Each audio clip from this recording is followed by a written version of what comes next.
अस्सलाम वालेकुम।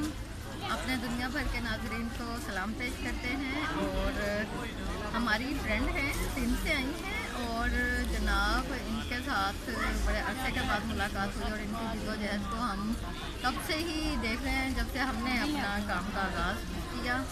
और इनको देख के बहुत खुशी हुई। इस्लामाबाद में इनसे टाइम लिया कि आप क्या कहते हैं कि हमें टाइम दें और अपने बारे में हमारे नाज़रीन को भी बताइए। तो अस्सलाम वालेकुम पुष्पा, कैसी हैं आप? ज़रा हमारे नाज़रीन को बताइए कि जी आपके बचपन से जो कारनामे और तब से लेकर अब तक की थोड़ी सी दास्तान तो सुनाएं। Thank you. सबसे पहले तो मैं ये बताना चाहूँगी, मेरा नाम पुष्पा कुमारी है और मेरा ताल्लुक़ जो है खरपातर के गांव मिठी से। और मैं जब मिठी गांव में जब मैं थी, उसके बाद मेरे फादर जो है वो माइग्रेट करके हैदराबाद एक शहर आ गए। शहर में आने के बाद वो एक ऐसे घराने से ताल्लुक़ रखते थे जो जो एक गरीब तबका जिसको कहलाता है। उनकी मेरी दादी अकेली थी, बेवा थी और मेरे फादर को उन्होंने पाला। वो अपने एक ऊँट होते हैं ना, ऊँट उसके ऊपर एक बनाते हैं, ऊँट के ऊपर एक जो कपड़ा बना के रखते हैं वो बनाती थी और वो बेच के जो है वो मेरे फादर की जो ज़रूरियात पूरी करती थी। और मेरे चचा सब हम मिट्टी में रहते थे। फिर वहाँ से मेरे फादर हिजरत करके आए और वहाँ पे उन्होंने जब शहर आए हैदराबाद तो उन्होंने कहा कि मैं अपनी बेटी को तालीम दूँगा।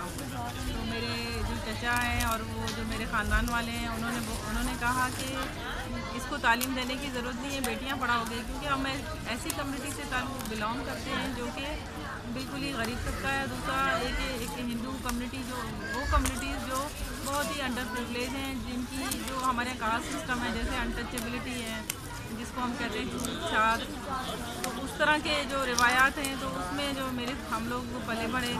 तो मेरे फादर ने कहा कि मैं अपनी बेटी को पढ़ाना है। हम 4 बहनें हैं और 4 भाई हैं, 8 लोग थे हम।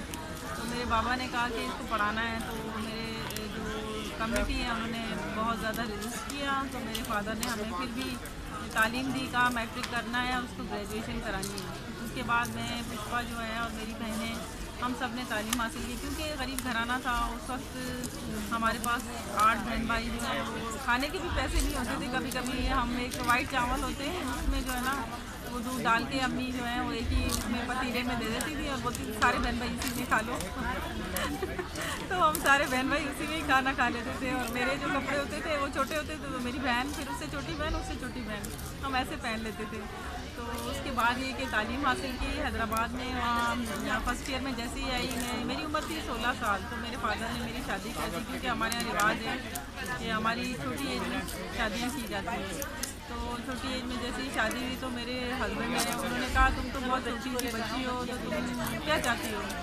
तो मैं उस वक्त कहने लगी, ये 90s का दौर था, तो मैंने कहा कि मुझे तो है ना स्कूल पढ़ना है और मुझे यहाँ नहीं रहना ना गाँव में। तो उन्होंने कहा चलो अच्छा, चलो तुम्हें शहर लेके जाते हैं और वहाँ तुम्हें यूनिवर्सिटी में और कॉलेज में पढ़वाते हैं। तो कॉलेज में उन्होंने एडमिशन लेके दिया। उसके बाद जो है उन्होंने मुझे यूनिवर्सिटी में पढ़ाया और साथ साथ तालीम जारी रखी। और आफ्टर मैरिज जो है मैंने तालीम हासिल की और मास्टर किया। लेकिन उस वक्त मैं समझती थी कि उस वक्त मैं पहली एक उस कम्युनिटी से बिलोंग करती हूँ जिसको हम शेड्यूल कास्ट कहते हैं, और जो वो कम्युनिटीज़ हैं जिनको लोग अपने पास नहीं बिठाते हैं।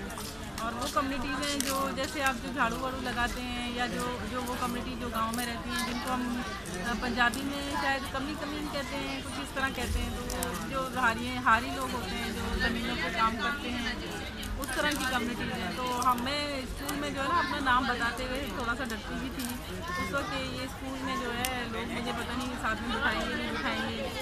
उसके बाद जो है जब यूनिवर्सिटी में आई तो यूनिवर्सिटी में भी मैं शर्मिंदा होती थी, अपनी कास्ट नहीं बताती थी। मैं कहती थी मेरे फादर जो है ना उन्होंने मेरे आगे जो है ना लिखवाया नहीं मेघवाड़। उन्होंने कहा तुम्हारे आगे कुमारी लगा देते हैं, कुमारी का मतलब राजकुमारी होती है और तुम राज करोगे। उसके बाद जो है यूनिवर्सिटी की तालीम हासिल की और सोशल सेक्टर में आए। सोशल सेक्टर में आने के बाद महसूस हुआ कि दुनिया तो बहुत बड़ी है, हम जैसे और बहुत से लोग हैं जो इस तरह रहते हैं और जिनको बहुत सख्त ज़रूरत है। मेरी वो बहनें और वो कम्युनिटी की औरतें हैं जिनको सख्त ज़रूरत है मेरी तो मैंने उन औरतों के लिए और तालीम पे काम करना शुरू किया, उनकी एजुकेशन पे काम करना शुरू किया। उसके बाद आहिस्ता आहिस्ता 2008, 9, 10 उसमें मैं मेहनत करती गई।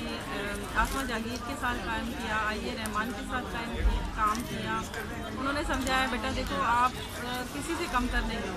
आईए रहमान साहब ने कहा कि आप किसी से भी कमतर नहीं हो, क्योंकि आप जो एक इंसान हो और आपकी जो मेहनत, आपकी काबिलियत ही दुनिया को पता चलेगी। आप वो दिखाओ, आप ये ना कहो कि मैं किस कास्ट से हूँ, किस जगह से हूँ।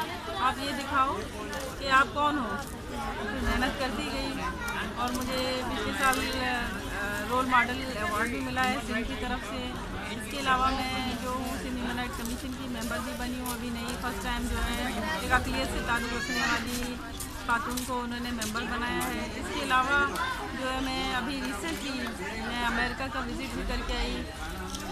तो अब जब अमेरिका का विज़िट किया तो मैं शायद अपनी कम्युनिटी में वो पहली लड़की हूँ जिसने अमेरिका में जो है ना वो विज़िट किया है। तो मैं ये सोचती थी कि शायद जब मैं अपने गांव में रहती थी और शहर में पढ़ने गई तो मेरी बहनें और हम सोचते थे कि शायद दुनिया हमारी इस शहर से और ज़्यादा बड़ी है। तो मैं और मेरी बहनें यही सोचती थी कि सिर्फ हम पढ़ेंगे ना तो ही हमें ना अपॉर्चुनिटीज़ मिलेंगी, और हम पढ़ने के बाद है ना शायद हमें अच्छे कपड़े मिलेंगे, पढ़ने के बाद हमें अच्छा खाना मिलेगा। तो यही सोच के जो है ना हम बहनें मेहनत करती गई।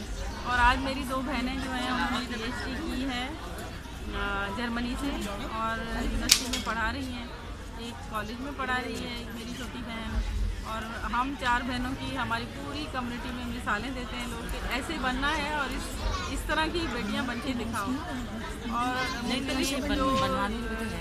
जो वहाँ से जो लोग भी हैं ना वो यही कहते हैं कि देखो माइनॉरिटी कम्युनिटी के होने के बावजूद, इतनी सारी स्ट्रगल करने के बावजूद भी जो है ये लड़कियां हैं, इनमें कोई भी ऐसी चीज़ नज़र नहीं आ रही कि ये अपने आप को कुछ अलग और कमतर समझें। मैंने फैसला किया था कि मैं कमतर नहीं हूँ और मैं करके दिखाऊंगी। और यही मेरी सोच और यही मेरी जो हिम्मत थी ना वो मुझे आगे ले गई और मैं आगे बढ़ती गई। और आज मैं समझती हूँ कि मैं उनके लिए मिसले राह हूँ। इरादे जिनके पुख्ता हों, नज़र जिनकी खुदा पर हो, तला तुम खेज मौजों से वो घबराया नहीं करते, तो मैं घबराई बिल्कुल भी नहीं। और मेरा जो उस वक्त एहसास था जब मैं 15 साल की थी तो मैंने एक शेर पढ़ा था, या खुदा अगर लोग बनाए थे पत्थर के, मेरे एहसास को शीशा ना बनाया होता।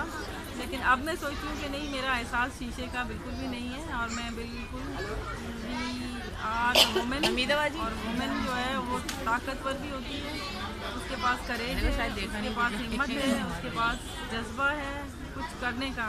तो जब भी मैं इन ख़वातीन को, जब वो खेतों में काम करती हैं या वो घरों में अपने बच्चों को संभालती हैं या फिर किसी बिजनेस वुमन को देखती हूँ, तो मैं कहती हूँ कि ये जो औरतें हैं यही जो है हमारी सोसाइटी को चेंज कर सकती हैं, माइंडसेट को चेंज कर सकती हैं। लोगों में जब हम आते हैं सब वो ख़वातीन जो घर से बाहर निकलती हैं, उनके लिए तो मैं यही कहूँगी कि आप अपनी हिम्मत जारी रखें और हमेशा उन बहनों के लिए यही मैसेज दूँगी कि वो बहनें और वो मेरी बेटियाँ जो आगे आना चाहती हैं, आपने बिल्कुल भी नहीं डरना है, आपने अपने ऊपर यकीन रखना है। और जिसको अपने ऊपर यकीन होता है वो हमेशा सक्सेसफुल रहता है, देर से ही सही लेकिन मंजिल को पा लेता है।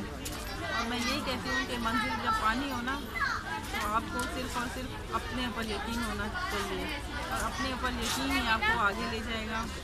तो सबसे आखिर में मैं यही मैसेज करूँगी कि जब कल मैंने एक कहीं शेर पढ़ा था कि इनकलाब लाना चाहते हो तहज़ीब नफ्स का, इनकलाब लाना चाहते हो तहज़ीब नफ्स का, आगाज़ खुद से करो, दुनिया बदल जब होगी ना पहली दफ़ा नेक्स्ट टाइम में इंशाल्लाह।